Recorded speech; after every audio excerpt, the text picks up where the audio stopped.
You're listening to Mark Rogers TV, the voice of college football. I'm your host, Ben Belden.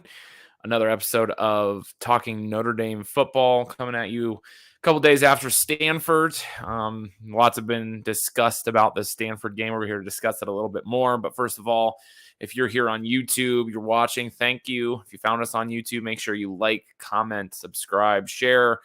If you're on the audio stream, we'd love to have you in both places as well. So if you're looking for the audio stream, look for the little used, but hopefully used a little bit more here in the future, Under the Dome podcast. You can find that anywhere podcasts are found. If you do a search, my name is Ben Belden. You can find me on Twitter at RealBBelden. And obviously, if you are looking for this on YouTube, MarkRogersTV.com.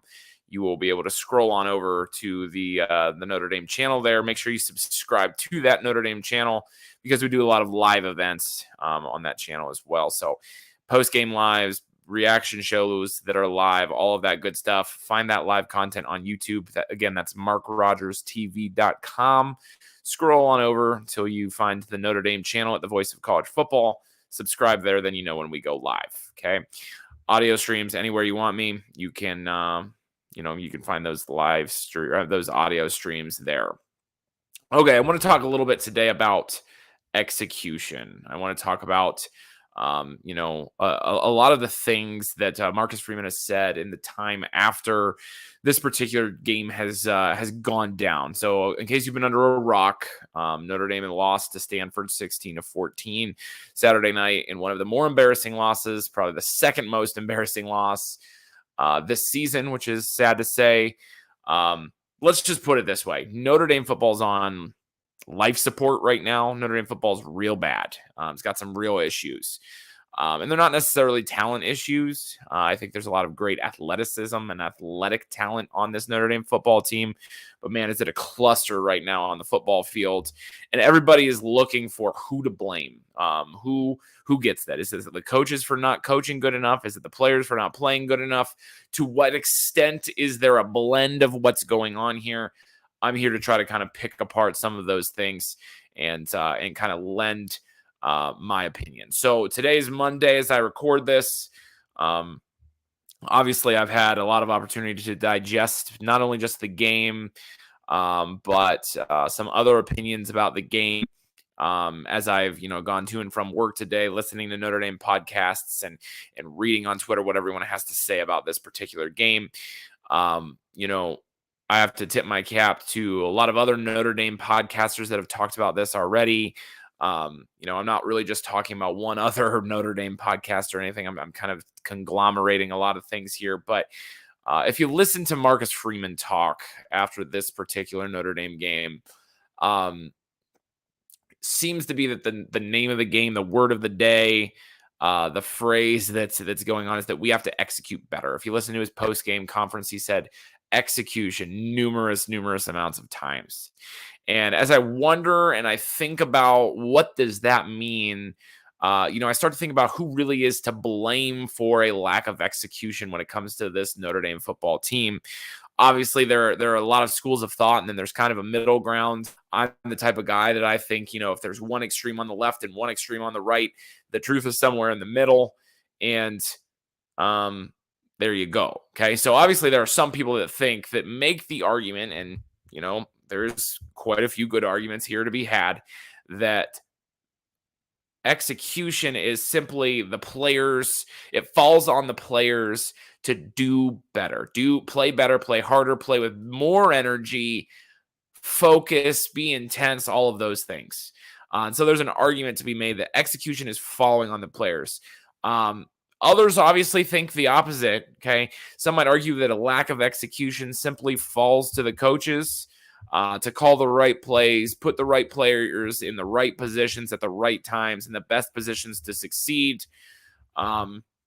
If you think that way, you probably think that one of the bigger things is that Marcus Freeman's biggest pitfall of a coach thus far is his inability for him and the rest of the staff to have the players, and I'm going to put this in air quotes if you're watching me, ready to play. And here's the thing about it. Again, the truth is usually in the middle, and truly and honestly, I see kind of both sides of that argument. On one hand, here's what I'll say. The players got to do better than they're doing right now. Okay. There's a lot of this that just very simply falls to the players not doing what they're actually coached to do. Okay. There are opportunities out there for plays to be made, passes to be completed, holes to be hit, tackles to be broken, blocks to be made, tackles to be made on the defensive side of the football. You get my point. Okay. And those plays just aren't being executed. And short of Marcus Freeman or Tommy Rees or Al Golden or whoever you want to blame going out there and doing it themselves, making the big pass, making the big catch, running the right route, making the right play on the field at the right time, short of them doing it themselves, I don't know how the coaches are supposed to get the players ready to play. I have a tough time saying things like the players weren't ready to play or that they weren't put in the best position to succeed. When I sat in that stadium on Saturday night and watch a touchdown in the first quarter get called back because they lined up wrong. Were they coached wrong to line up that way? Is that how it was practiced? I have a tough time believing it was. On the very next play after that, okay, and obviously I'm referencing the play where there's an issue with the way Mitchell Evans and Chris Tyree lined up, and you can go back and forth about who is supposed to be on the line, who is supposed to be off. It doesn't matter. Somebody lined up wrong, okay? Somebody lined up wrong, and I guarantee the coaches didn't tell them to line up that way, and they lined up wrong. So Michael Mayer scores a touchdown on that play, gets called back because of illegal man downfield, aka kind of an illegal formation, and there you go. No points. I then watched Drew Pine just absolutely airmail a wide open Braden Lindsey on the next play. Should have been a touchdown. Should have been a score. Did Tommy Rees tell Drew Pine to throw the ball 6 yards out in front of Braden Lindsey so that he couldn't catch it? Was that Tommy Rees that told him to do that? Did Marcus Freeman tell him to throw the ball out of the back of the end zone? Is that how they were coached? No, it wasn't. And I know nobody thinks that. I'm being a little bit sarcastic when I'm saying these things, but I have a tough time. Like I say, when you say that the players were not put in a position to succeed, they were put in positions to succeed on those plays. They were. They didn't execute. They didn't put it all together. Okay. Now you might make the argument that those plays are fewer and farther between than they should have been. And I could hear that argument, but on those plays, the players were put in position to succeed. They didn't. They didn't. And a lot of that's on them. Those are just two examples of plays, that I can think of off the top of my head. They're the ones that, like, without going back and watching film of all 22 and really, really studying the game of football, like many of you out there do, those are the two that I think of right away. But there are absolutely more of them out there. There are more of them out there because honestly, you can throw in the last play of the game, the offensive play of the game too, where without Michael Mayer on the field, by the way, on 4th and 7, Drew Pine drops back, has a clean pocket, and instead of throwing the ball to the receiver that is breaking open behind the first down marker, he panics, he throws short of the sticks, broken up, game over. Okay. I don't know what to say. If I'm a coach, I don't know what to say at this particular point either. Okay. So again, short of doing it themselves, I'm really not sure in certain instances what you want Marcus Freeman, Tommy Rees to do. Okay. Maybe I'm about to answer that question here because now there's the flip side of that coin. Okay. There's the big but, the big however in this particular instance, okay? Obviously, the players got to do stuff better, okay? That's pretty easy to say. But as a coach, how do you make them do stuff better? What do you do as a coach that when things are going sideways, you go to adjust, okay? I've said this time and time again. I coach high school basketball, okay? Not as nearly as high of a level of coaching as, Marcus Freeman, Tommy Rees, so on, have got themselves into. I'm not trying to say that. But as a coach in general, you get what you tolerate. Okay.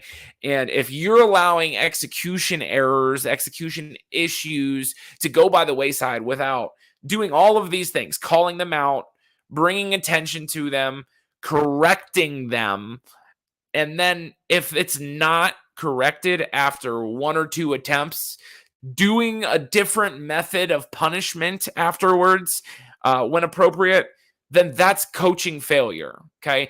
If you've told Drew Pine a million times, you got to make this read. You got to get to your third read on this particular play. You got to put you got to see the blitzer here, and you got to throw past the blitzer and get to the ball to the right guy at the right time. And if he can't do it, and you continue to let him try, okay, and put him out there in those same positions to do the same thing over and over again, then that's coaching malpractice, okay? In addition, if you're constantly calling junk that doesn't work, and I don't care why it doesn't work, it can be your players can't do it, they don't understand what they're doing, whatever the situation is, okay? If they're not good enough, they can't, they won't. Doesn't matter why. If you're constantly continuing to call the same stuff offensively, defensively, on special teams, I don't care what it is, then your schemes are not appropriate for the strengths of your players, okay?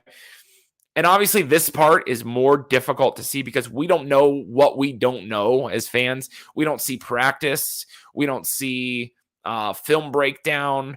On certain instances, we think we know what the motive of the offense was on a particular play, but we don't necessarily know.